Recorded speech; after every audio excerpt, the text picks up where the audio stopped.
Team India యువ opener vice captain Shubman Gill ను పాకిస్తాన్ మాజీ క్రికెటర్ సల్మాన్ బట్ హెచ్చరించాడు. నిలకడగా రాణించకపోతే జట్టులో చోటు గల్లంతవుతుంది అన్నాడు. శ్రీలంకతో జరిగిన తొలి వన్డేలో శుభ్మన్ గిల్ విఫలమయ్యాడు. 35 బంతులాడి కీపర్ కోచ్ గా వెనుదిరిగాడు.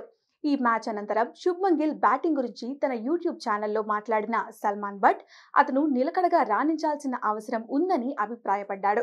తన బ్యాటింగ్ ను మెరుగుపరుచుకోకపోతే వన్డే జట్లో కొనసాగడం కష్టమని చెప్పుకొచ్చాడు. శుభ్మన్ గిల్ తరచుగా 20-30లలో అవుట్ అవుతున్నాడని, బంతులు గాల్లోకి కొట్టి క్యాచ్ అవుట్ గా వెనుదిరుగుతున్నాడని తెలిపాడు.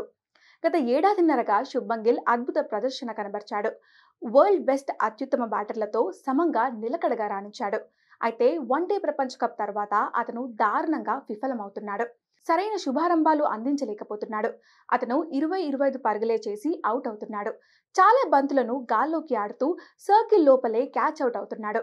అప్షిప్ డ్రైవ్స్ ఆడబోయి పాయింట్లో క్యాచ్ ఇస్తున్నాడు. ఏకాగ్రతను త్వరగా కోల్పోతున్నాడు. 20-30 పరుగులే చేస్తున్నాడు. ఇది అతనికి దయనీయమైన దశ అని సల్మాన్ బట్ చెప్పుకొచ్చాడు.